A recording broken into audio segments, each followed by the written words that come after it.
ભાવનગર મહાનગરપાલિકાની solid waste વિભાગની team દ્વારા પ્રતિબંધિત પ્લાસ્ટિક ડ્રાઈવ કાચબા ગતિએ ચાલતી હતી, જેને લીધે નિયમોને ઘોળીને પી જનારા વેપારીઓ પ્રતિબંધિત પ્લાસ્ટિકનો વેપલો કરવા માટે મોટો જથ્થો એકઠો કર્યો હતો.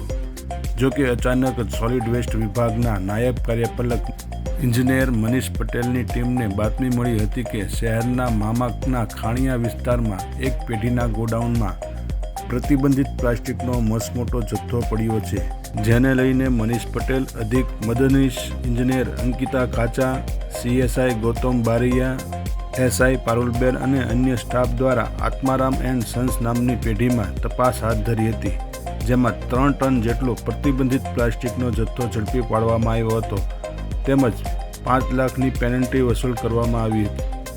જ્યારે આસપાસની દુકાનોમાં પ્રતિબંધિત પ્લાસ્ટિકની શંકા હોવાથી રાત્રે 10 થી સવારના 10 વાગ્યા સુધી કર્મચારીઓને વોચમાં રખાયા હતા, જેમાં સવારે 10 વાગે ક્રિષ્ના પ્લાસ્ટિક નામની પેઢી ખુલતા તપાસ હાથ ધરવામાં આવી હતી.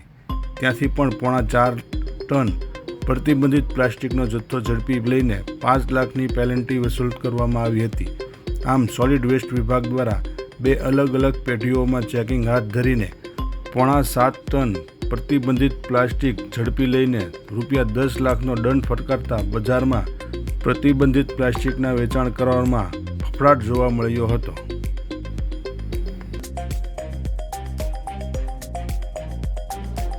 સર, ભાવનગર સોલિડ વેસ્ટ દ્વારા ભાવનગર શહેરના બજારમાંથી પ્રતિબંધિત પ્લાસ્ટિક ઝડપવામાં આવ્યું છે. કેટલી એજન્સી છે, કેટલી પ્લાસ્ટિક ઝડપવામાં આવ્યું છે અને કેટલી પેનલ્ટી વસૂલવામાં આવી છે?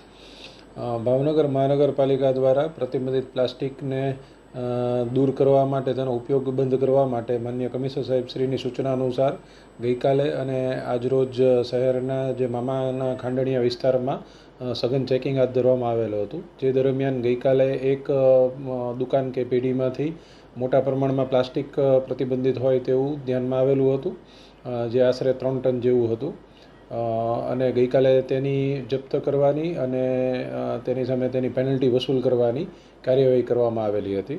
જ્યારે આજરોજ તેની બાજુમાં આવેલી અન્ય દુકાનોમાં આ બાબતે ચેકિંગ કરવામાં આવતા ત્યાંથી પણ 2 અલગ અલગ જગ્યાએથી કુલ 4.5 ટન જેટલું પ્રતિબંધિત પ્લાસ્ટિક જપ્ત કરવામાં સીઝ કરવામાં આવેલ છે અને તેની હાલ પેનલ્ટી વસૂલ કરવાની કાર્યવાહી શરૂ છે.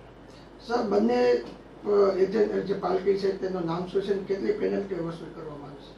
ગઈકાલે જે દુકાન કે પેઢીમાંથી પ્લાસ્ટિક જપ્ત થયેલું હતું તેનું આત્મારામ એન્ડ સન્સ નામ હતું, અને આજે જે દુકાન છે તેમાં ક્રિષ્ના પ્લાસ્ટિક નામમાંથી આ જપ્ત થયેલ છે.